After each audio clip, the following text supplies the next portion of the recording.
folks. Steve Coles always said you want to do a boots on the ground. Or how about rubber on the road, huh? Do an investigation. I'm in the Havana section of Tampa.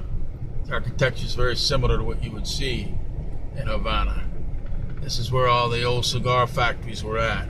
It's now turned into our version of the French Quarter. We have restaurants, bars, souvenir shops. You still see the cigar shop, the old Indians out front. They still hand roll some of those cigars. The reason I'm showing you these people this is I want you to understand that there's a cultural diversity in our wonderful city. And there are things, like in any city, that occur and are known that are not known to people outside of the city. There were some sweeping assumptions that were made. Let's see if I can turn this. Hold on a second. And there were some sweeping assumptions that were made a couple of years ago when outsiders thought they could do an investigation about what was happening in Tampa and what they could classify as a hoax without having any knowledge of our city and what was going on and how famous one Justin Arnold was and how they were never able to connect him to a hoax or to Matt, the guy that shot the video. It was fake news that they gave you. They lied. They disrespected me by not contacting me for information. They disrespected my city, and they disrespected what I take seriously in my research. Let me further explain where I'm coming from so that you will completely be able to focus not on the individuals that may have shot the Skunk Ape video, but on the actual video itself, where you will see for the first time nurturing and caring from an upright walking primate whose baby may be walking on all fours. That's significant. You will see that it is flesh and blood, that it is not a woo, that it is not some interdimensional being or some spirit. It's just north of Tampa, or where the swamps begin. And that's where the creature was videotaped. To those that may be new to this, they may wonder just what am I talking about.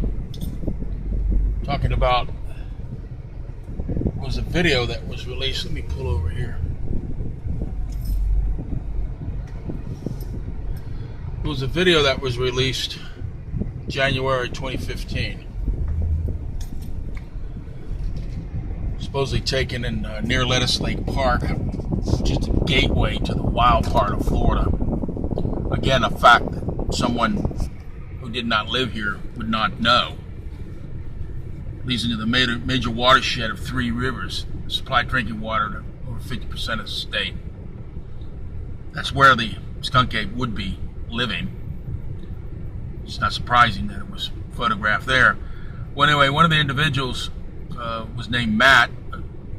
He had a friend named Justin, who's sort of a famous artist in Seminole Heights, which is north of Tampa.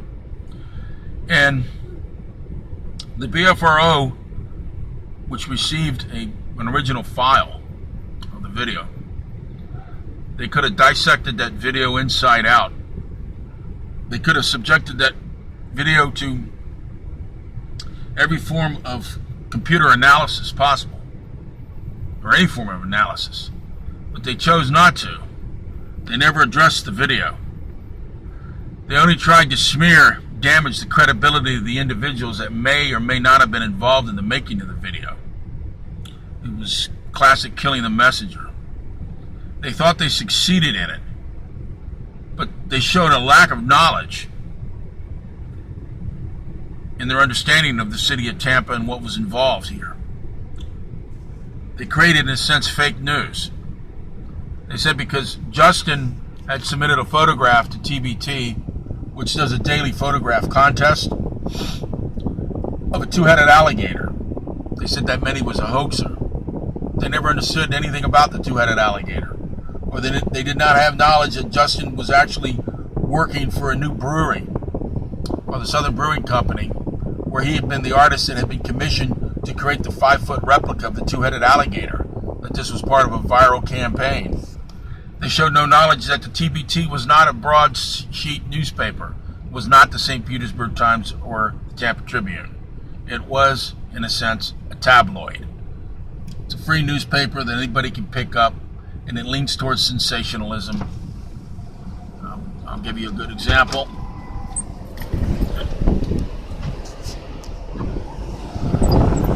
Park right by the bus terminal. Here's a TBT box. It's free. I guess this is the weekend edition. News you can views. The fourth cast.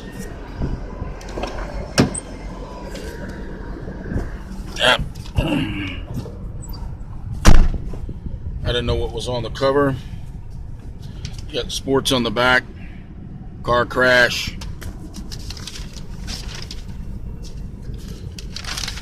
Movie news, advertising, photographs, drought, something about big lobsters, environmental spill, date sexual assault. Here we go. This is their style here. Date accuses man of sexual assault. Soldier faces porn charges. Deputy brags about shooting someone. This is what they do. Pictures of dogs. All the fake news you can use, huh? Yeah. I'll fold it up later.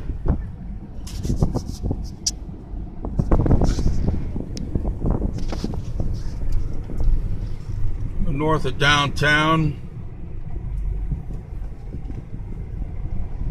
Going into the parking area here.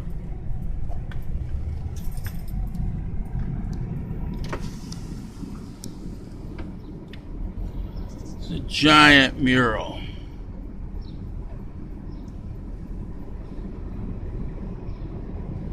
What do you see on it? Two-headed alligator. Now, why would there be a two-headed alligator? Probably because it's part of the folklore of the city of Tampa. You see the giant rooster, the star above it, and the halo that represents the Catholicism and the faith of the Cuban people in West Tampa itself. You see the mangroves, the Iran, the flamingos, the people with their hands up in the air.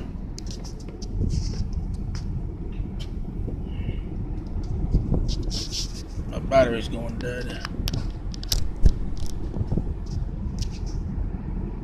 Am I still recording? Yes. Sorry about that. Yeah, for the love of the city. Half the city speaks Spanish. The amare y la seriedad. For the love of the city. The anchor, the port nautical history of the city itself. But there's a big old alligator. I show you the two-headed alligator, as I said, because it's one of the icons of the city of Tampa. More specifically, the neighborhood just a few blocks north of here of Seminole Heights. The two-headed alligator is on the neighborhood seal. It's been there since 1911, over a century. It's on the flags, it's on the shirts in the souvenir shops, you find it on the coffee mugs. Basically find it everywhere. Lamppost and in front of restaurants, pieces of art. There's even a mythology about the rabbit that went to drink in the river, but he only saw the one head of the alligator. The turtle warned him about the other one, but the other head got him. That's where all this comes from. If you don't live in the city, you wouldn't know that. You wouldn't know it. So you misspoke. You created fake news before there was fake news. and you slandered a poor guy, accused him of a hoax, when there was, by definition, there was no hoax, because everyone enjoyed the story and laughed, except for the BFRO, which was ignorant and they didn't know anything about it. But everybody was familiar with the culture of this city. He just laughed. Be like in Philly finding a Philly cheesesteak sandwich on the beach somewhere. Gee, I wonder where a Philly cheesesteak sandwich came from, huh? It's all folklore. Everybody enjoyed it. It was part of a viral campaign by an artist, Justin Arnold. When they painted that mural behind me, they put an article in the Tampa Tribune. People were leaving comments going, did Justin Arnold do this?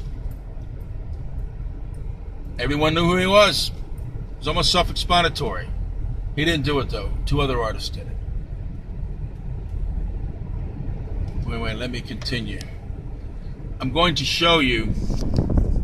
Hold on. Folks, I'm in the trendy section of Seminole Heights in North Tampa, and behind me is Ella's Restaurant. It's a place where eclectic artists hang out and their artwork is displayed. One of the local favorites, Justin Arnold, has his two-headed alligator displayed here prominently. This was an alligator that was featured in the tabloid TBT.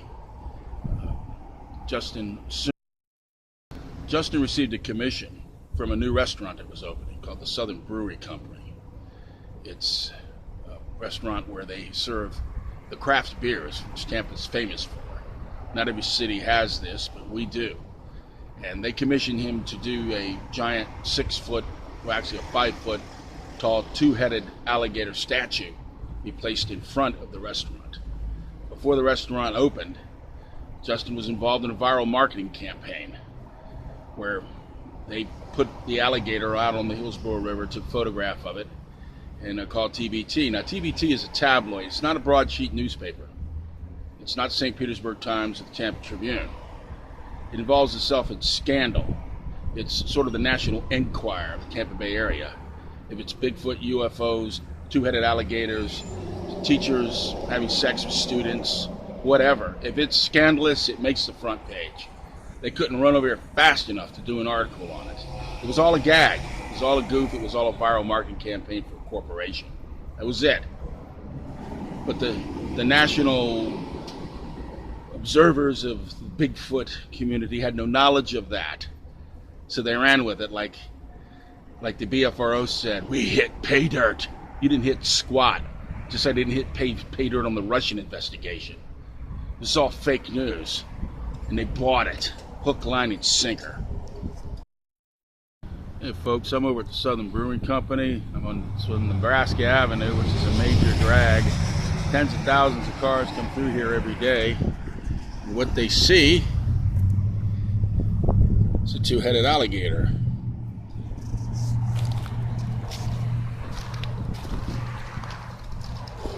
Follow, isn't he? This is what Justin made. He was commissioned to make it. It's been sitting here for years. Everybody knows about it. Everybody sees it.